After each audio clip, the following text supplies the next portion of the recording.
Welcome class. तो हम लोग अब आज हम लोग देखें एक्सरसाइज किसका, चैप्टर 7 अल्टरनेटिंग करंट का। कल हम लोगों ने एग्जाम्पल के कुछ क्वेश्चन देखे थे, एक आध छूट गया, देखेंगे लास्ट में ले लेंगे।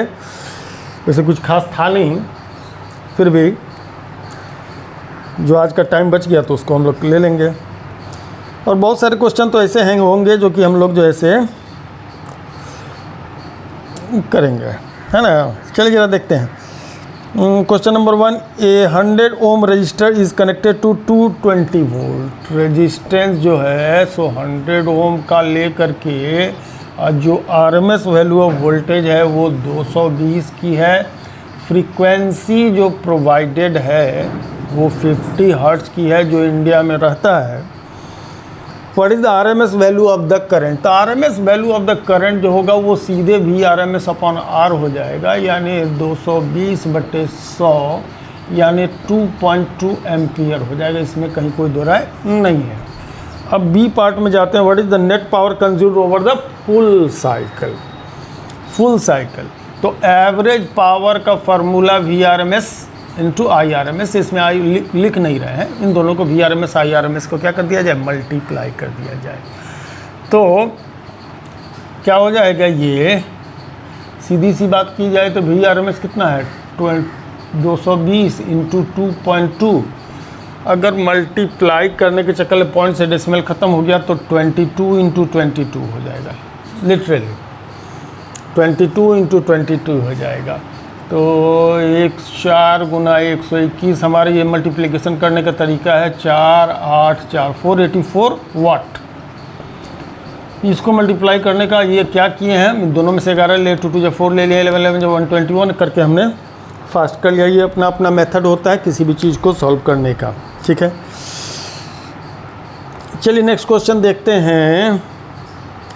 The peak voltage of an AC supply 300। Peak voltage example exercise sorry 7.2 में I0 दिया है, नहीं वो V0 दिया है। पीक वोल्टेज V0 प्रोवाइडेड है 300 वोल्ट का। What is the RMS voltage. The RMS value of the current in the AC circuit is 10 ampere. और एक चीज़ और दिया है कि RMS करंट I दिया हुआ है वो है 10 एम्पियर का। What is the peak current, ये सब चीज़ थोड़ा सा देखा। V0 दिया है तो V0 दिया है तो VRMS जो होगा वो V0/√2 होगा, यानी 300 डिवाइड 1.414। इसको सॉल्व कर दीजिए। और दूसरी बात है कि ये RMS दिया है, पीक वैल्यू निकालना है तो I0 जो होगा √2 टाइम्स ऑफ I हो जाएगा इन 1.414 इंटू 10 मल्टीप्लाई कर दीजिए तो 14.14 एम्पियर इसकी जो हो जाएगी वो peak value of the current हो जाएगी, ठीक है। अब 7.3 एग्जाम्पल का एक्सरसाइज का 7.3। ये 44 मिली हेनरी इंडक्टेंस है इसकी 44 मिली का मतलब हो जाता है 10⁻³ हेनरी। इस कनेक्टेड टू 220 वोल्ट। वो जो है सो 220 वोल्ट के आरएमएस वैल्यू पर कनेक्टेड है, ठीक है। अब on 50 hertz AC supply, 50 hertz AC supply, frequency जो है वो 50 हर्ट्ज की है। Determine the RMS value of the current in the circuit. तो I की वैल्यू सीधे क्या होता है इसमें V/XL होगा। तो V/XL का मतलब हो जाएगा ओमेगा का मतलब 2π न्यू इंटू L। अब इसमें इसकी वैल्यू पुट करनी है। V की वैल्यू कितनी है भैया 220, 2π यानी 6.28, न्यू का मतलब 50, L का मतलब हो गया इंडक्टर 44 इंटू 10⁻³ 44 इंटू 10⁻³ सॉल्व किया जाए ये आपको मिल जाएगा RMS value of the current. Exercise का 7.4 नंबर क्वेश्चन। 60 माइक्रोफराड कैपेसिटी है, 60 micro means 10⁻⁻6 connected to 110 volt. VRMS दिया है 110 वोल्ट का, ठीक है। 60 हर्ट्ज ऐसी फ्रीक्वेंसी, इसमें फ्रीक्वेंसी को थोड़ा चेंज किया है, पहली बार 60 हर्ट्ज कर दिया है, ठीक है। Determine the RMS value of the current, एकदम सेम पिछले क्वेश्चन जैसा क्वेश्चन है ये, सिर्फ ये कैपेसिटर का है।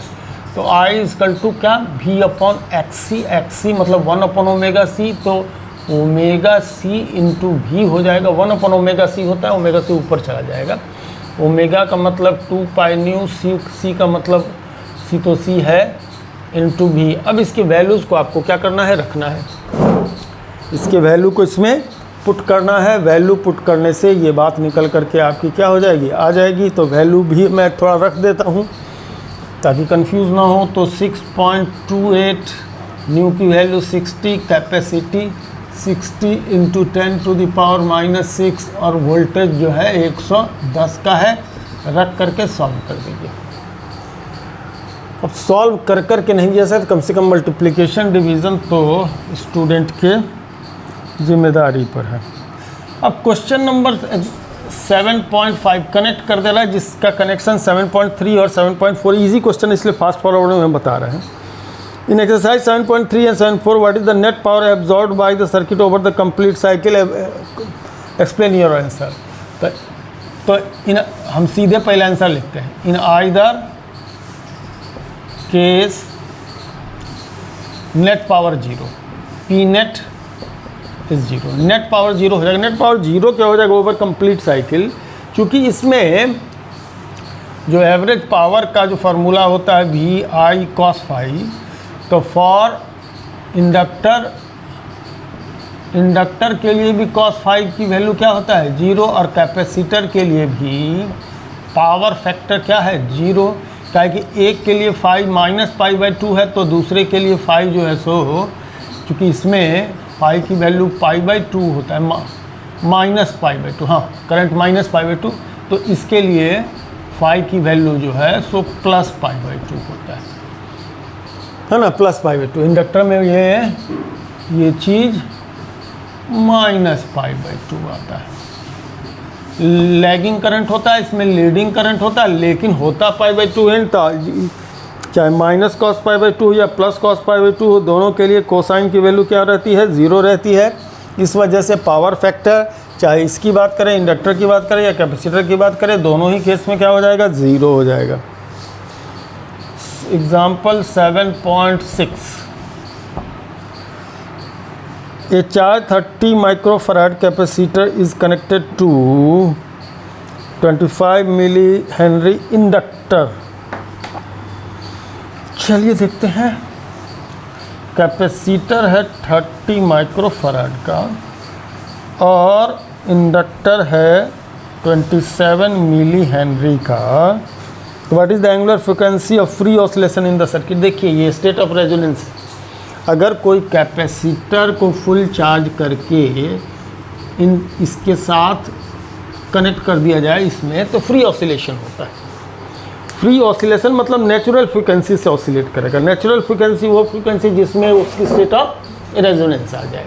बात अगर समझते हो 11th के स्टेट ऑफ रेजोनेंस से, साउंड का रेजोनेंस से अगर बात पता हो तो ठीक है, नहीं पता हो तो सिर्फ इतना ही जान लीजिए कि अगर कैपेसिटर को इंडक्टर के साथ आप जोड़ देंगे तो वो अपने नेचुरल फ्रीक्वेंसी से ऑसिलेट करेगा। ठीक है, जैसे किसी एक पेंडुलम को लेकर के आप इसको छोड़ दीजिए, तो उसकी ये ऑसिलेशन का टाइम पीरियड है वो उसका नेचुरल होगा। फोर्स्ड ऑसिलेशन होगा अगर किसी को हाथ से पकड़ के झुलाया जाए तो ये फोर्स्ड ऑसिलेशन होगा। इसकी टाइम पीरियड ऑफ ऑसिलेशन जो होगी वो डिफरेंट हो सकती है। ठीक है, क्योंकि वो जो आपका क्या बोलते हैं उसको, जो फोर्स लग रहा है ना, वो जो फ्रीक्वेंट फोर्स लग रहा है, जो फ्रीक्वेंसी ऑफ द फोर्स होगी वही उसका फ्रीक्वेंसी ऑफ ऑसिलेशन हो जाएगा। लेकिन अगर आप उसको इंडिपेंडेंटली छोड़ देते हैं तो वो अपने नेचुरल फ्रीक्वेंसी में ऑसिलेट करेगा। टाइम पीरियड ऑफ ऑसिलेशन उसका अपना नेचुरल हो जाता है ना। ये मान करके चले कि रियल रेजिस्टेंस नहीं है। इस सर्किट में भी ऐसा माना जाता है कि इसमें रेजिस्टेंस नहीं है, क्योंकि वायर में रेजिस्टेंस होता ही है, लेकिन फिर भी अगर कुछ देर के लिए आइडियल स्टेट में मान लेंगे कोई भी रेजिस्टेंस इसके वायर में नहीं है जिसके थ्रू चार्ज डिफ्यूज़ करेगा इस सर्किट में। मतलब इस क्वेश्चन में ये कहा जा रहा है कि एलसी ऑसिलेशन की बात की जा रही है। ये बात आएगा कहाँ आएगा, ये अभी अगले चैप्टर में आने वाला है ना। तो इसमें जब ये करंट फ्लो होगा तो होगा ये कि इसकी जो कैपेसिटर के अंदर जो energy, potential energy electrostatic energy के रूप में स्टोर्ड है, वो इसके थ्रू जो है सो क्या होगा, कन्वर्ट होने लगेगा। पहले पूरा कन्वर्ट होकर के इसमें ये Q²/2C रहेगा, Q²/2C रहेगा। बाद में यही चीज़ हाफ LI² हो जाएगा, I peak value of current होगा। ऐसे में पोटेंशियल एनर्जी काइनेटिक में, काइनेटिक एनर्जी पोटेंशियल एनर्जी में कन्वर्ट करते हुए इसमें ऑसिलेशन क्या रहेगा, जारी रहेगा। तो वो जो फ्रीक्वेंसी होती है वो रेजोनेंट फ्रीक्वेंसी होती है। ये टॉपिक्स हमको बताना यहाँ जरूरी इसलिए है कि इस क्वेश्चन में एक बात उठ सकती है कि यहाँ पर रेजोनेंट फ्रीक्वेंसी क्यों लेना है। ठीक है जी। तो रेजोनेंट फ्रीक्वेंसी, एंगुलर फ्रीक्वेंसी तो नहीं, angular frequency of the free oscillation omega मांग रहा है। ओमेगा 1/√LC होगा, ओमेगा 1/√LC होगा। तो ओमेगा की वैल्यू √L का मतलब हो जाएगा 27 और C का मतलब हो जाएगा 30, माइक्रो का 10⁻⁻6, 10⁻⁻3 यानी 10⁻⁻9। देख भैया 27 या 81 मैंने इसको दे दिया, 0 इसको दे दिया, तो ये 10⁻⁻8 हो गया। तो 10⁻⁻4 बाहर आ जाएगा, और 81 का 9 9 81 9 ये आ जाएगा। तो 10⁴ ऊपर 9 नीचे, 9 नीचे, तो 10⁻1000 10,000 1 2 3 4/9 इसको डिवाइड कर लिए, वही इसकी एंगुलर फ्रीक्वेंसी बन जाएगी। ठीक है नहीं, जो भी होगा उसकी एंगुलर फ्रीक्वेंसी बन जाएगी। ये मैंने आधा से ज़्यादा क्या कर दिया, इसको सॉल्व कर दिया है।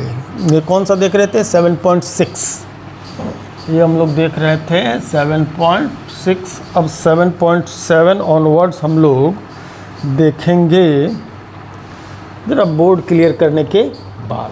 ठीक है,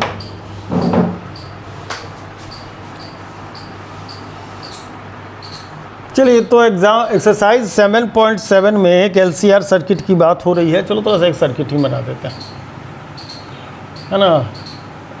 इंडक्टर है, कैपेसिटर है, रजिस्टर है, L है, C है, R है।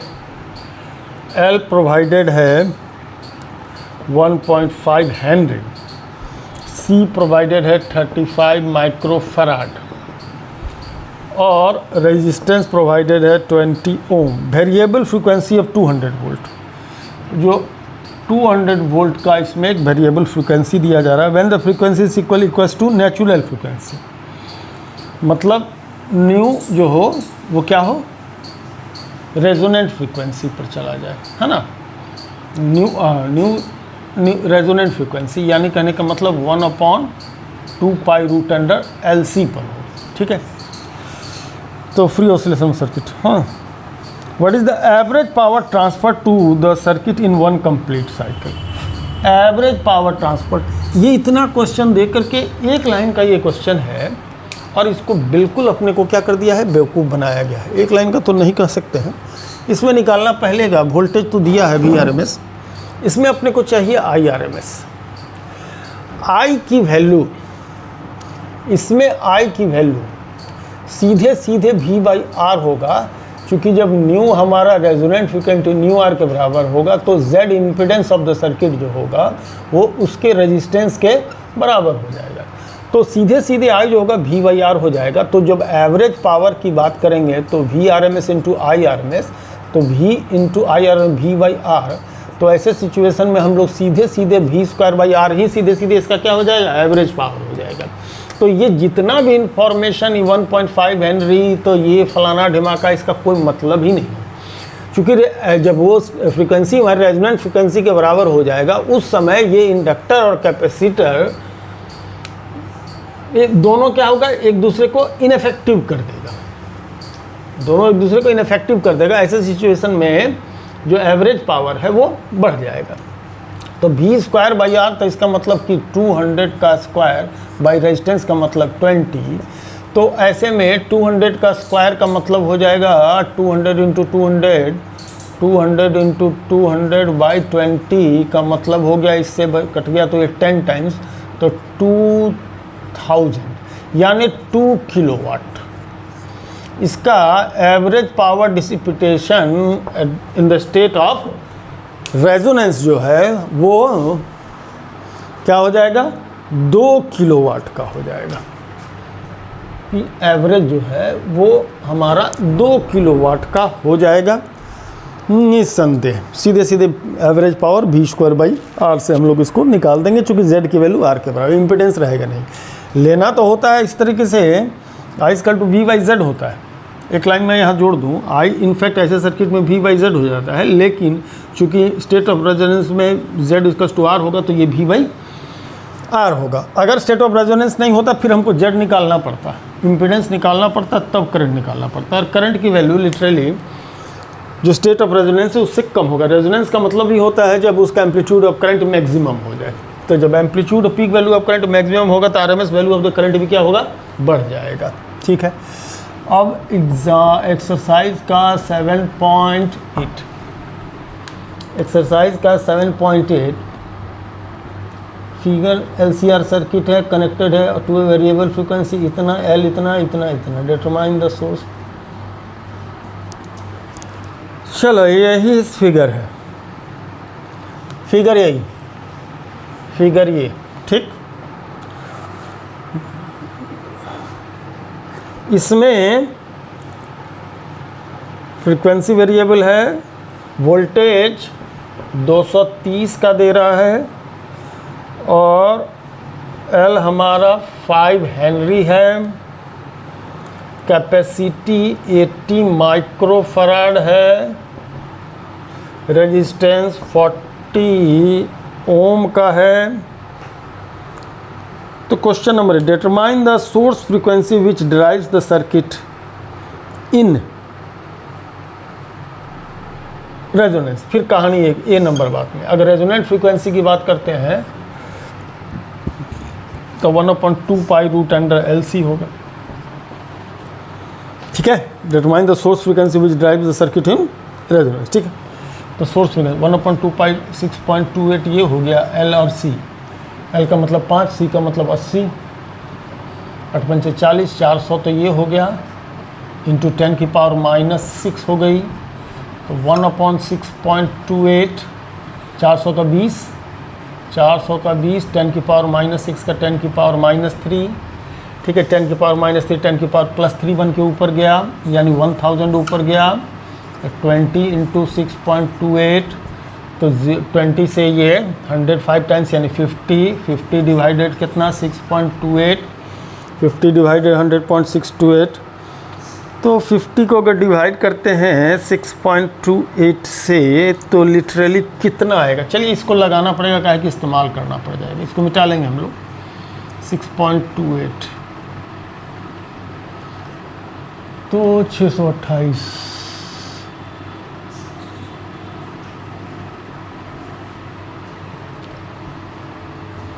पाँच सौ कटे गए हैं,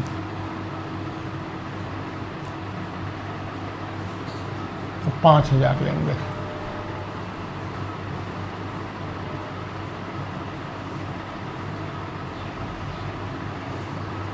जीरो टाइम जाएगा तो फिर 5000 लेंगे, सीधे सीधे 5000 लेंगे। 5000 लेंगे तो 5000 लेंगे तो 6 × 30, 3000, 6 7 42, 8 × 48, 8 टाइम्स देखिए तो 8 64 के 4, 6 हाथ में 8 दूनी 16, 6 22 के 2, 22 का 2, 22 का 2, 2 हाथ में 8 48, 2 50, ये 8 टाइम्स जा रहा है, 8 से कुछ कम जा रहा है, कुछ कम। चलो मैं इसको 0.78 ले लेता हूँ, है ना, 7.8 सॉरी 0.78 नहीं 7.8 ले लेता हूँ, 7.8। लेकिन 7.8 ये फ्रीक्वेंसी तो नहीं होगी, ऑलमोस्ट 8 होगा, ऑलमोस्ट फ्रीक्वेंसी तो पूरा ना होना चाहिए भाई, 8 हर्ट्ज लेते हैं। फ्रीक्वेंसी एक होल नंबर होगा, फ्रीक्वेंसी कभी डेसिमल में होगा नहीं, तो क्लोजेस्ट वैल्यू ये है, तो डेसिमल में नहीं होगा। जो डेसिमल लिख करके हम काटे हैं वो डेसिमल में नहीं होगा, है ना।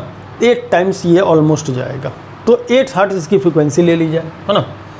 8 की 80 नहीं, 80 नहीं होगा, चेक कर लीजिए, 8 ही फ्रीक्वेंसी आएगी। 80A 5A कैलकुलेशन थोड़ा सा इसमें लंबा चौड़ा है। 80A 5A ठीक है, 80 पंचे 400, 80 पंचे 400 ठीक है। 10 की पावर -6 आएगा, 10 की पावर -3 बनेगा, 40 का 20 हो जाएगा, 10 की पावर 3 1000 ऊपर जाएगा, 20 से 20 पंचे 100 50 ऊपर हो जाएगा। इसमें 8 हर्ट्ज, अब 8 हर्ट्ज बन रहा है तो हम क्या करें। कैलकुलेशन में तो कोई दिक्कत नहीं समझ में आ रही है मेरे को। अब आगे बात देखते हैं, चलिए। Obtain the impedance of the circuit and the amplitude of the current of the resonant frequency, amplitude of the current. चलिए आते हैं, वो सभी निकालेंगे। इम्पीडेंस ऑफ द सर्किट यानी Z निकालना है। Z में क्या क्या होता है, R² होता है plus XC minus XL square, ऐसा हम लोग लेते हैं। तो यानी XC भी निकालना पड़ेगा, XL भी निकालना पड़ेगा। XC तो ओमेगा भी चाहिए होगा, ओमेगा भी चाहिए होगा। चलो, तो ओमेगा 2 पाई न्यू होता है, 2 पाई न्यू होता है, 2 पाई न्यू तो 50 हो जाएगा। 2 पाई न्यू 1/√LC 50, ये 50 हो जाएगा सीधा। क्या है कि 1/√LC अगर इसको हटा देते तो ये 50 आता। ओमेगा की वैल्यू 50 आ रही है, हाँ ओमेगा की वैल्यू 50 आ रही है।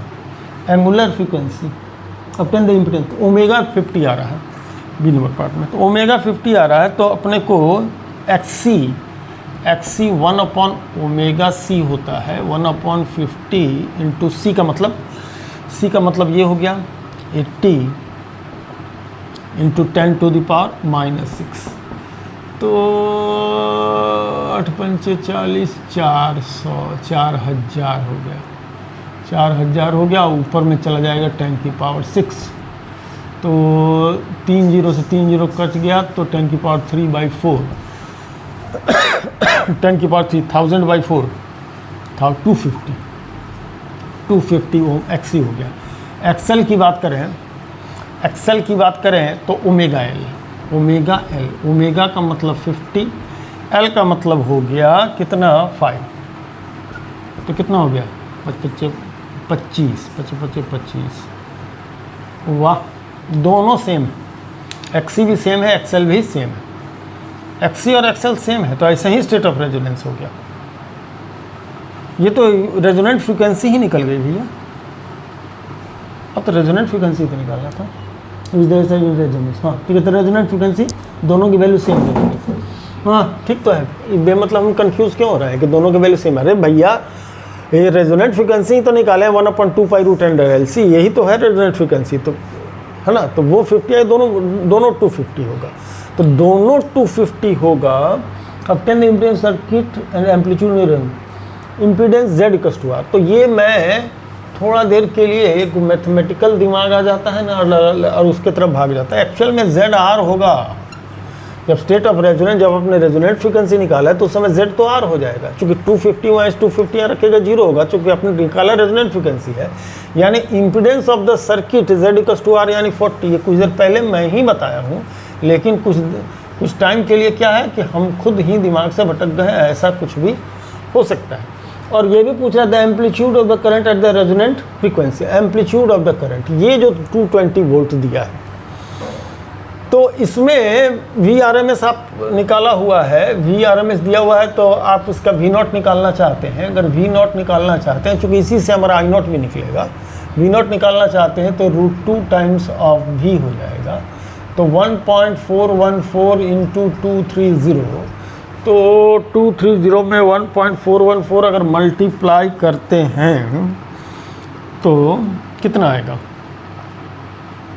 1.414 में 230 का मल्टीप्लिकेशन अगर होता है 0 0 0 छोटा 3 4 12 3 3 3 4 3 4 जा 12 3 3 4 8 2 8 2 0 2 12 5 12 2 3 1 2 3 1 2 3 325 325 325 वोल्ट लिया जाए, ठीक है जी। 325 वोल्ट इसका पिक वैल्यू हो जाएगा।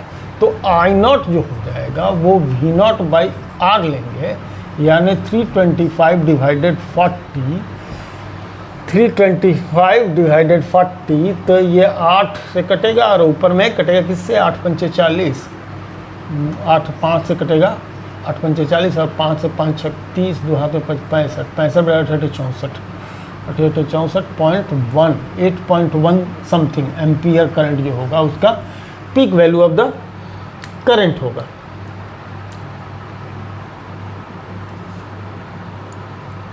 अब determine the RMS potential drop across the 3 elements of the circuit so that the potential drop L and C combination is 0, ठीक है, at resonant field। RMS potential निकालना है, RMS पोटेंशियल निकालना है, वो भी हम लोग निकाल ही देते हैं। RMS पोटेंशियल निकालना है तो वो भी हम लोग निकाल देते हैं। C नंबर RMS पोटेंशियल, तो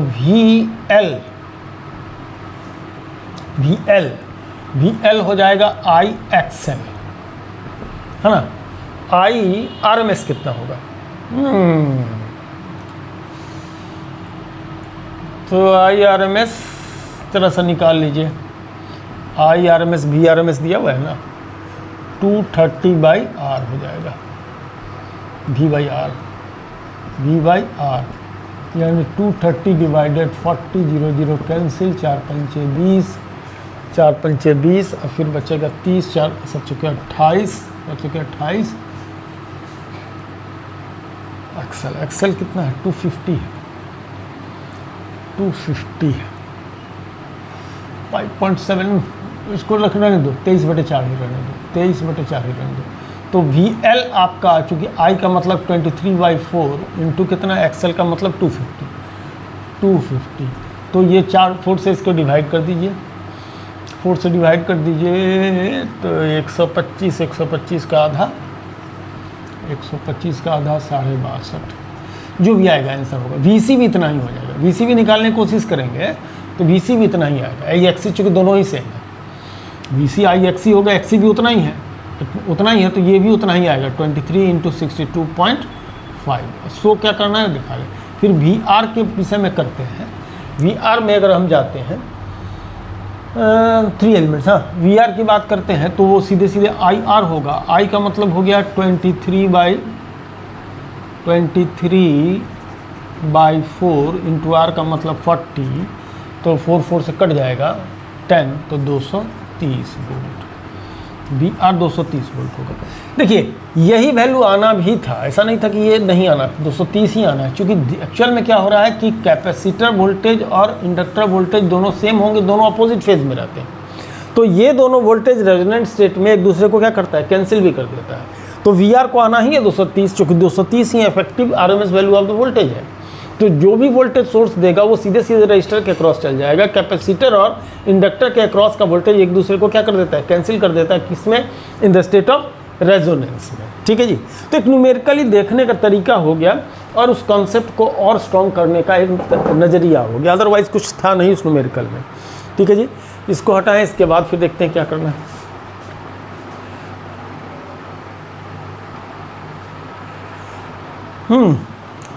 तो आपको नेक्स्ट टॉपिक्स दिख रहा होगा ट्रांसफार्मर, कई बार मैं चर्चा कर चुका हूँ।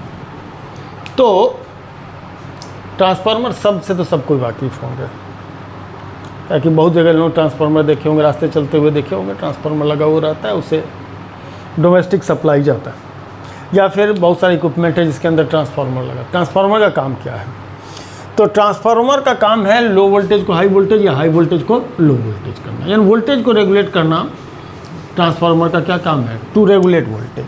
वर्क क्या है, टू रेगुलेट वोल्टेज, ठीक। एक और की है। टाइप्स कितने होते हैं इसमें, टाइप्स होते हैं दो, एक होता है स्टेप अप और दूसरा होता है step down. Step down, step up में, हाँ, स्टेप अप और स्टेप डाउन, इसमें क्या होता है, एक प्राइमरी कॉइल होता है, प्राइमरी कॉइल जिसमें इनपुट करंट देते हैं, इनपुट एसी, और सेकेंडरी, एस से यहाँ दिखा रहे हैं, सेकेंडरी कॉइल से आउटपुट एसी, आउटपुट एसी लेंगे। स्टेप अप में कहानी क्या है, in step up number of turns in primary is less than number of turns in secondary। और स्टेप डाउन में क्या कहानी है, स्टेप डाउन में कहानी है number of turns in primary greater than number in secondary. तो जिस इधर नंबर ऑफ टर्न्स बढ़ा दीजिएगा स्टेप अप हो जाएगा, इधर नंबर ऑफ टर्न्स घटा दीजिएगा तो स्टेप डाउन हो जाएगा। करेक्ट। ये है किस प्रिंसिपल पर काम करता है, it works on the principle of mutual induction, mutual induction के प्रिंसिपल पर ये काम करता है। ठीक, ठीक है। ये क्या है, एक लेमिनेटेड कोर है, ये जो देख रहे हैं फ्रेम है, लेमिनेटेड फ्रेम है। लेमिनेटेड फ्रेम के एक साइड में प्राइमरी कॉइल लगा रहता है, दूसरी साइड में सेकेंडरी कॉइल लगा रहता है। प्राइमरी कॉइल में इनपुट एसी देते हैं, सेकेंडरी से आउटपुट हम लोग ले लेते हैं। ठीक है। तो म्यूचुअल इंडक्शन के केस में अगर लिंक्ड फ्लक्स चेंज होगा प्राइमरी कॉइल से, तो सेकेंडरी कॉइल से भी क्या होगा, वो चेंज हो जाएगा, सेकेंडरी कॉइल से भी वो चेंज होगा। तो जब चेंज होगा तो इसमें म्यूचुअल इंडक्शन होगा। अब म्यूचुअल इंडक्शन के कारण, है ना, इसमें भी ईएमएफ क्या होगा, इंड्यूस होगा। ओके। तो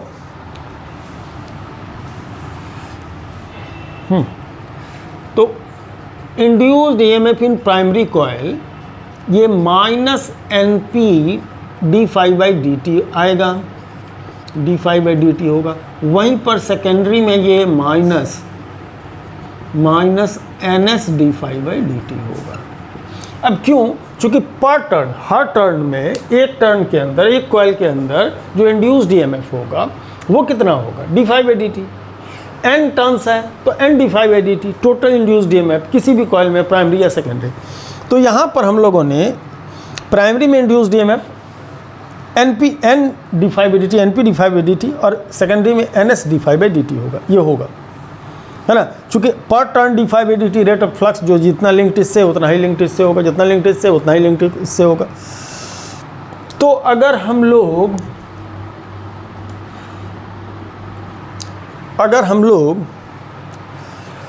क्या लें, इसका रेशियो लेते हैं, EP टू ES का अगर हम लोग रेशियो लेते हैं तो NP टू N, ये डिवाइड कर दें तो NP टू NS होगा, और EP प्राइमरी EMF इंड्यूस जो होगा, जो कि बैक EMF होगा, वो इसके प्राइमरी वोल्टेज के बराबर होगा, और जो सेकेंडरी में इंड्यूस्ड EMF होगा इसके सेकेंडरी वोल्टेज के बराबर होगा। इसको अगर हम रख देते हैं तो voltage in primary to voltage in secondary equals to NP to कितना, NS, NP टू NS, यही रेशियो बनता है। अब देखिए, अब इसी सीधे सीधे हम लोग कहानी पर लेते हैं कि अगर NP ग्रेटर देन है NS से, पहला केस NP ग्रेटर देन है NS से, तो NP ग्रेटर देन है NS से, तो NP बाई NS का रेशियो ग्रेटर देन 1 होगा।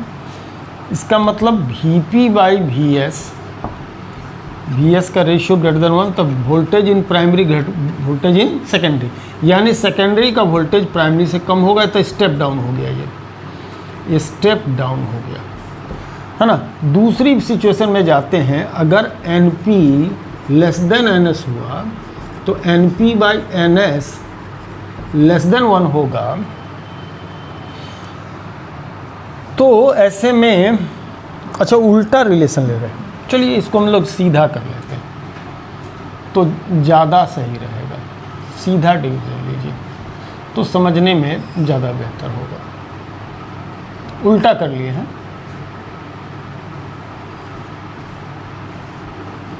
इसको सीधा करके लीजिए, सीधा, थोड़ा सा उल्टा में अटपटा लग रहा है। एन एस अगर ग्रेटर देन एन पी है तो N S upon N P greater than 1, तो V S upon V P greater than 1, तो V S greater than V P.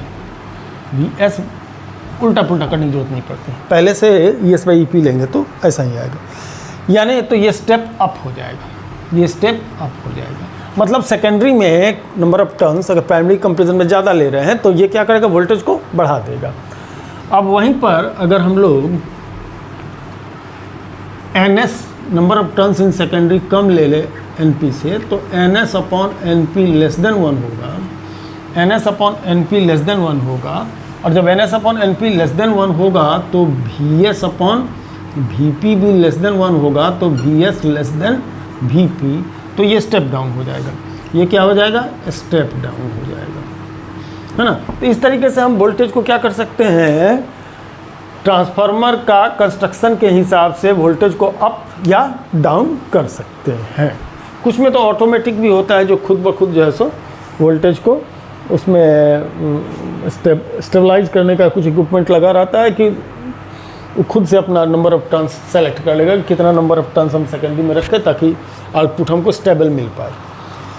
Correct. अब एक पॉइंट और इसमें बच गया, कुछ खास बात इसमें था नहीं, वो है अगर ई पावर लॉस इज़ नेगलेक्टेड, अगर हम लोग पावर लॉस को नेगलेक्ट कर देते हैं, हालांकि पावर लॉस होगा प्राइमरी सेकेंडरी तक में, जितने फ्लक्स जाएंगे प्राइमरी जितना निकलेगा सब का सब सेकेंडरी में जाएगा नहीं, हालांकि लेमिनेटेड कोड दिया हुआ रहता है इसमें, है ना, स्ट्रिप लेमिनेटेड कोड होता है, स्ट्रिप लेमिनेटेड कोड होता है, लेकिन वो दिया रहता है, लेकिन उसके बाद भी होता है। लेकिन अगर ये मान के चलते हैं तो जो इनपुट पावर होगा प्राइमरी का इनपुट पावर और आउटपुट पावर ये दोनों सेम होंगे। ऐसे सिचुएशन में V P into I P is equal to V S into I S होगा, तो V S by V P उल्टा रेशियो जाएगा I P by I S के होगा, उल्टा।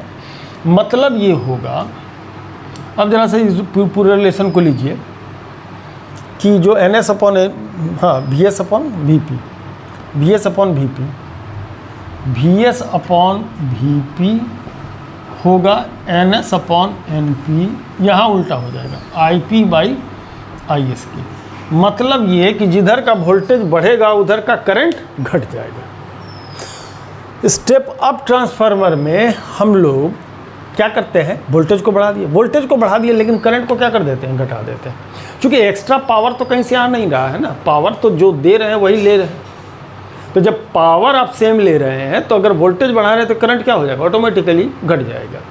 यानी कि स्टेप अप में करंट डिक्रीज़ करता है, जबकि स्टेप डाउन की बात करते हैं तो इसमें आप वोल्टेज घटा देते हैं तो करंट क्या हो जाता है, बढ़ जाता है। तो करंट अगर इसमें बढ़ जाता है तो किया जाता है, स्टेप डाउन ट्रांसफार्मर का जो सेकेंडरी कॉइल है वो उस थिक वायर लिया जाता है। थिक वायर इसलिए लिया जाता है कि इसमें अगर करंट की वैल्यू बढ़ गई और अगर ये वायर थोड़ा मोटा नहीं हुआ तो ये क्या होगा, जल सकता है।